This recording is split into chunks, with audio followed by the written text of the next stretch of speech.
E aí, pessoal? Tudo bem? Mais um deep dive rolando aqui e hoje o assunto é vinho, hein? E adoro. Para quem manja dos paranauês ou para quem quer só escolher um vinho sem fazer feio no restaurante. Oh, A gente recebeu um livro de um ouvinte, Vinho Você, um guia para iniciantes e curiosos. legal. Parece que ele serve tanto para quem está começando quanto para quem já sabe bastante coisa. A ideia é a gente desmistificar essa coisa do vinho, né? Mostrar que não é nenhum bicho de 7 cabeças. E o legal é que ele já começa falando uma coisa que eu estava pensando esses dias, que a galera mais jovem tá bebendo mais vinho, né? Verdade. Que eu acho super legal. E aí o livro fala de algumas razões para isso, né? Sim, sim. Eu acho que fazem todo sentido. Ó. Primeiro, a acessibilidade, né? Hum.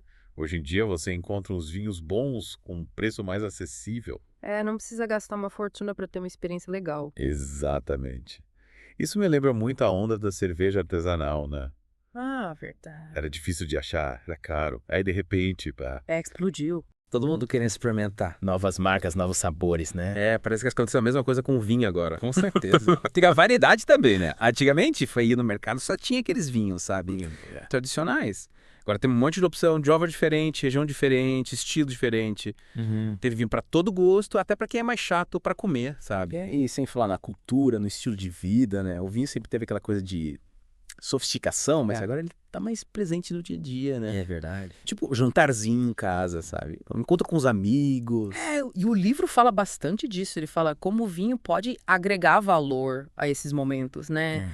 Ser um catalisador de boas conversas, de experiências sensoriais mais completas. e por falar em experiência sensorial, o livro também fala dos tipos de vinho, né? Sim. Tintos, brancos, rosés, espumantes, fortificados.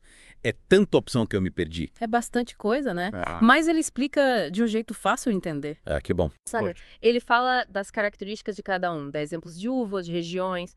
Por exemplo, ele fala dos tintos, né? Que são os mais populares. Eles são feitos com uva tinta. E podem variar bastante, né? Desde vinhos mais leves, frutados, sabe? Perfeitos para um dia de calor. Até vinhos encorpados, complexos, que combinam com pratos mais elaborados. E os brancos? Eu adoro um branco geladinho do verão. Os brancos são ótimos para isso. Eles são feitos com uva branca. E também tem vários estilos, né? Você encontra desde aqueles bem levinhos, refrescantes, com aroma cítrico, até aqueles mais encorpados, com passagem por barrica de carvalho, que ficam com notas de baunilha, especiarias. Que delícia. É, E rosé? Rosé tá na moda, né? tá bombando. E o livro explica direitinho como ele é produzido, sabe? Porque muita gente pensa que é só misturar vinho tinto com branco, mas não é bem assim. Não, ele é feito geralmente com uva tinta. E a cor rosada vem do tempo que o suco da uva fica em contato com as cascas. É um vinho bem versátil, combina com várias comidas e ocasiões. Que legal. E os espumantes? Só de falar, já penso em festa. Espumante é a cara da celebração, né? Aquelas borbulhas, a leveza, a acidez. Perfeito para brindar.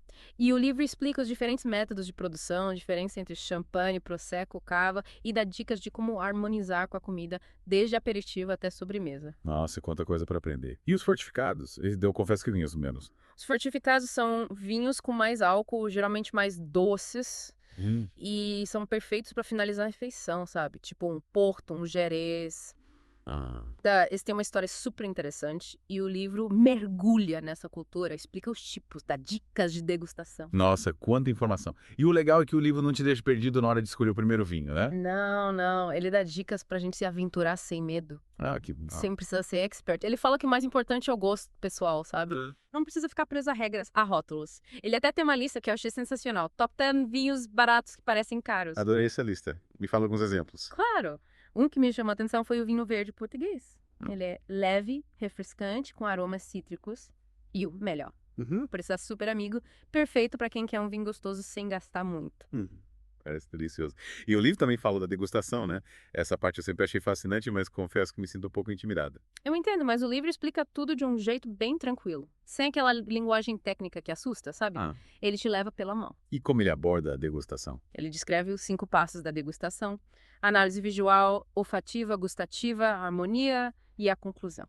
Nossa, parece um ritual. É tipo isso. Cada passo te leva a uma descoberta diferente sobre o vinho.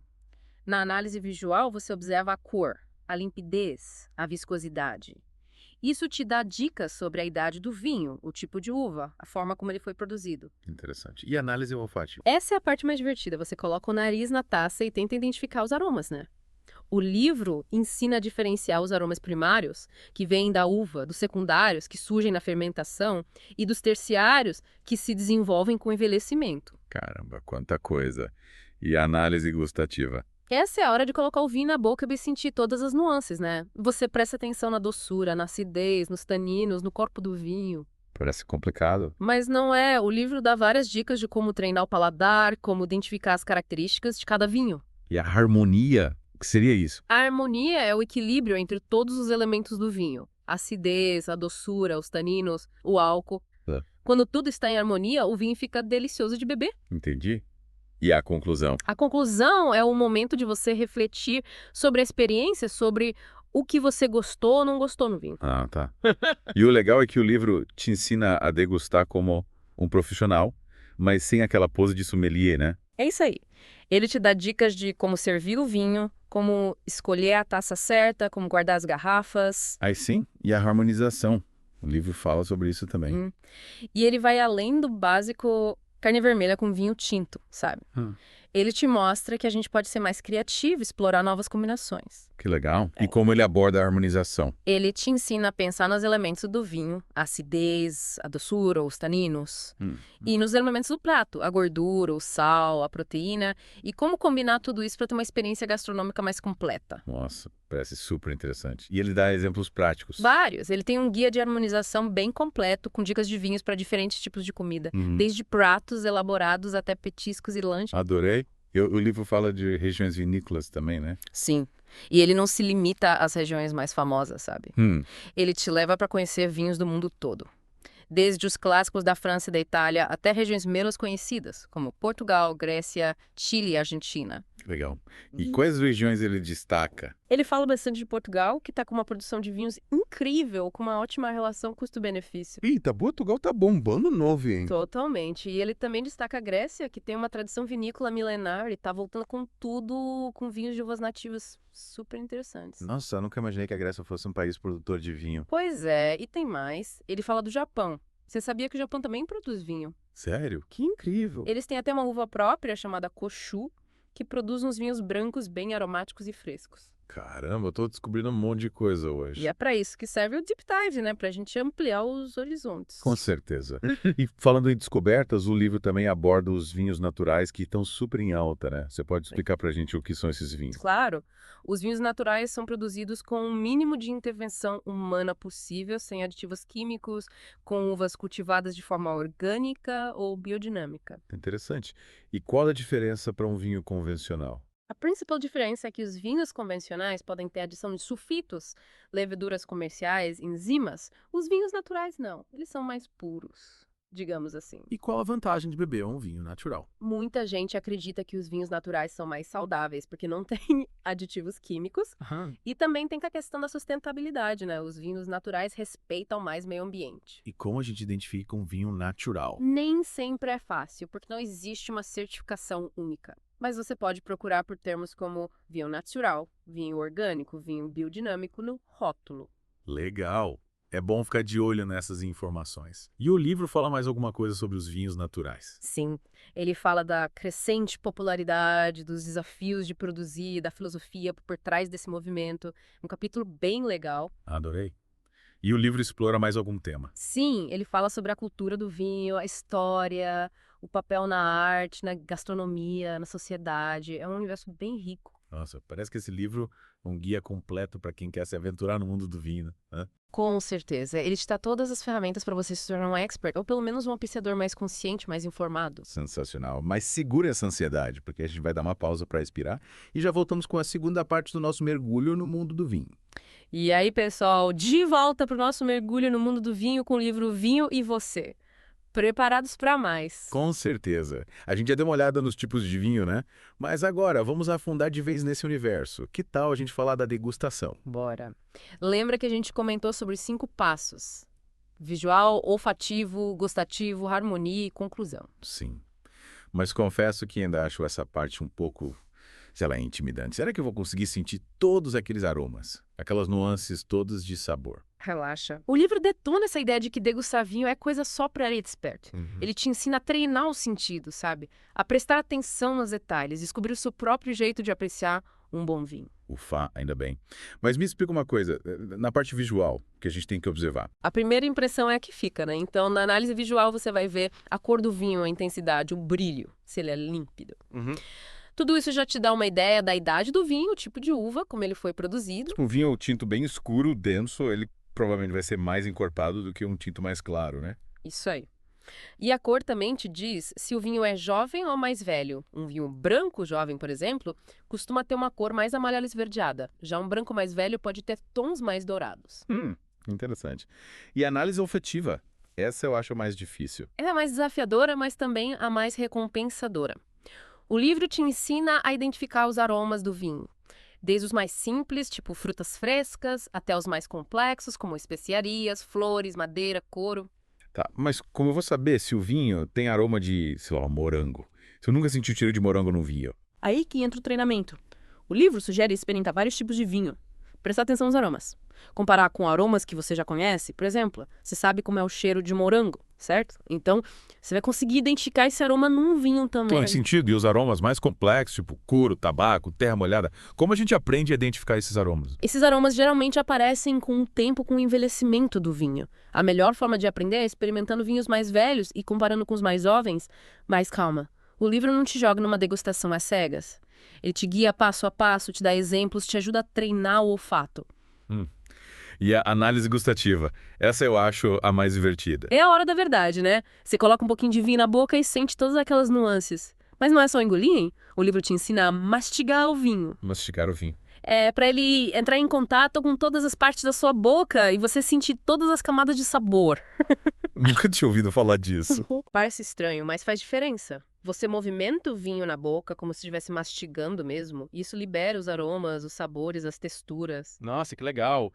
E o que a gente deve observar na análise gustativa? Você vai prestar atenção na doçura, na acidez, nos taninos, no álcool, no corpo do vinho. Esses elementos todos se combinam de jeitos diferentes e criam uma infinidade de sabores. Mas como eu vou saber se o vinho é doce, ácido ou taninoso se eu nunca provei um vinho com essas características? O livro dá exemplos práticos. Ele compara a acidez do vinho com a acidez do limão, a doçura do vinho com a doçura do mel, os taninos com aquela sensação de secura que a gente sente quando come uma banana verde. Nossa, isso ajuda bastante. E a harmonia? Essa parte eu ainda não peguei muito bem. A harmonia é tipo um equilíbrio entre todos esses elementos que a gente acabou de falar. Doçura, acidez, taninos, álcool. Quando tá tudo em harmonia, o vinho fica uma delícia.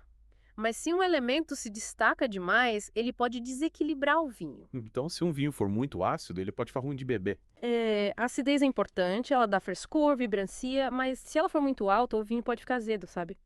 Desequilibrado. E os taninos, o que eles fazem no vinho? Os taninos dão estrutura ao vinho, aquela sensação de secura na boca, como se o vinho estivesse agarrando na sua língua. Eles são importantes para o envelhecimento do vinho porque ajudam a preservar os aromas e os sabores. Então quer dizer que um vinho com muitos taninos vai envelhecer melhor. Geralmente sim, mas os taninos também podem ser ruins se estiverem em excesso. Eles podem deixar o vinho muito seco, áspero, amargo. Entendi. E a conclusão? Essa parte só pra gente dar a nossa opinião sobre o vinho. Não é só isso. Na conclusão, você reflete sobre a experiência toda da degustação, desde a análise visual até o último gole. Você pensa no que você gostou, no que não gostou, no que te surpreendeu. E como a gente explica isso tudo? Se eu quiser descrever o vinho pra alguém, o que eu falo? O livro dá umas dicas de como usar a linguagem sensorial para descrever o vinho. Você pode falar dos aromas, dos sabores, das texturas, usando comparações. Por exemplo, você pode dizer que o vinho tem aroma de frutas vermelhas, sabor de chocolate amargo, textura aveludada. Nossa, isso parece bem mais fácil do que ficar falando de taninos, acidez e essas coisas todas. Exatamente. O objetivo é você conseguir comunicar a sua experiência de um jeito natural, sem usar termos técnicos. Adorei. Tô me sentindo mais preparada para degustar um vinho agora. Que bom! E lembra que a degustação é um aprendizado, sabe? Quanto mais você degusta, mais você treina os sentidos e mais você descobre sobre o mundo do vinho. Verdade. E o livro também fala da harmonização, né? Adoro essa parte. Sim. E ele vai além do básico, tipo carne vermelha com vinho tinto, peixe com vinho branco. Ele te mostra que a gente pode ser bem mais criativo na hora de harmonizar, explorando combinações novas. Me dá uns exemplos de harmonizações diferentes que o livro sugere. Ele dá a dica de combinar vinho tinto leve com comida japonesa, por exemplo. Ou vinho branco encorpado com carne de porco assada. Ele até sugere rosé com pizza. Rosé com pizza? Nunca tinha pensado nisso. E ele explica o porquê de cada combinação. Ele te ensina a pensar nos elementos do vinho, a acidez, a doçura, os taninos, e nos elementos do prato, a gordura, o sal, a proteína, e como combinar tudo isso para criar uma experiência gastronômica completa. Nossa, que interessante. Acho que vou ter que experimentar essas combinações. E ele também te dá dicas de como harmonizar com queijo, chocolate, sobremesa. É um guia completo para você se aventurar no mundo da harmonização. Adorei. Mas antes da gente continuar nesse assunto delicioso, vamos dar uma pausa rápida para respirar e já voltamos com a última parte do nosso mergulho no mundo do vinho. Estamos de volta para a última parte do nosso mergulho aqui no The Deep Dive. Já falamos dos tipos, da degustação, desvendamos alguns mitos. E agora, o que mais a gente pode aprender com o vinho e você? A gente pode se aventurar pelas regiões vinícolas, né? Ah, pô. A gente já falou um pouco de Portugal, Grécia, Japão. Mas o mundo do vinho é tão grande, né? É enorme. O livro faz tipo um tour global pelas regiões, sabe? Que legal. Desde as clássicas, tipo França, Itália, Espanha, Portugal, até as novas estrelas, Chile, Argentina, Austrália, Nova Zelândia. Nossa. E ele não fica só descrevendo as regiões, ele conta histórias, curiosidades, apresenta as uvas de cada lugar. É como se você estivesse viajando pelo mundo, sabe? Que incrível. Quais regiões te chamaram mais atenção? Uma que eu sempre quis conhecer melhor é a Borgonha, na França. Ela é considerada o berço dos vinhos Pinot Noir e Chardonnay. Ah, É. E o livro fala que os vinhedos lá são divididos em uns pedaços pequenininhos, sabe? Cada um com um solo, um clima diferente. nossa. E isso faz com que os vinhos sejam super complexos e valorizados. Nossa, deve ser um lugar mágico para quem gosta de vinho, né? É, com certeza. E que outras regiões europeias o livro destaca. Ele fala bastante da Toscana, na Itália, famosa pelos vinhos Chianti, aqueles feitos com a uva Sangiovese. Ele descreve a Toscana como um lugar lindo, com colinas verdes cheias de vinhedos, cidades medievais, sabe? Imagino que deve ser incrível tomar um Chianti lá, no meio de toda aquela beleza. Ah, com certeza. E saindo da Europa. Quais regiões do Novo Mundo ele recomenda? Ele fala muito bem do Chile, que tem vários tipos de clima, sabe? Ah, Com vinhedos no deserto, no pé da montanha, no vale. Ele destaca a produção de Carmenere, uma uva que quase sumiu na Europa, mas se deu super bem no Chile. que legal. E a Argénia, né? Os vinhos argentinos estão cada vez mais famosos, né? Pois é. E o livro tem um capítulo inteiro sobre a Argentina, falando da Malbec, a uva mais importante de lá. Ah, Ele conta que os vinhedos são bem altos, o que dá aos vinhos uma acidez forte e aromas intensos de frutas. que interessante. Parece que esse livro é perfeito para quem quer conhecer os vinhos do mundo todo, né? Sim, sim. E aí também fala da cultura do vinho, né? Sim, ele explora a história do vinho desde o começo, sabe? Não, Desde lá de trás, até hoje em dia. caramba. Ele fala como o vinho sempre esteve presente em várias culturas, nas festas, nas religiões, na arte. E como ele mostra essa relação do vinho com a cultura? Ele dá vários exemplos, sabe? Tipo, como o vinho era usado nas cerimônias religiosas na Grécia Antiga, como ele aparecia nas pinturas renascentistas, como ele inspirou poetas, escritores. Ele mostra que o vinho é muito mais do que só uma bebida. Ele é um símbolo cultural que atravessa o tempo. É verdade. E ele fala do papel do vinho na gastronomia. Sim. Tem um capítulo inteiro sobre harmonização, como a gente já conversou. Mas ele vai além das dicas práticas, sabe? Ele fala da filosofia da harmonização. Como o vinho realça o sabor da comida. Como ele cria experiências sensoriais únicas. Nossa, parece que esse livro é uma enciclopédia do vinho. É. Ele tem tudo que a gente precisa saber, né? E o melhor é que ele é escrito de um jeito leve, divertido, sem aquela linguagem chata, sabe? Ele te convida a entrar nesse mundo sem medo, experimentar, descobrir o que você gosta, se apaixonar pelo vinho. É verdade. E esse livro é um presente para quem ama vinho, para quem está curioso, para quem quer aprender e se divertir ao mesmo tempo. E com isso, a gente chega ao fim do nosso mergulho no mundo do vinho. Uma pena, né? É, mas que essa seja só a primeira taça de muitas. Com certeza. E que esse papo inspire você a abrir uma garrafa, chamar os amigos, preparar um jantar especial e celebrar a vida com um bom vinho. Saúde! Saúde! E até o próximo mergulho aqui no The Deep Dive.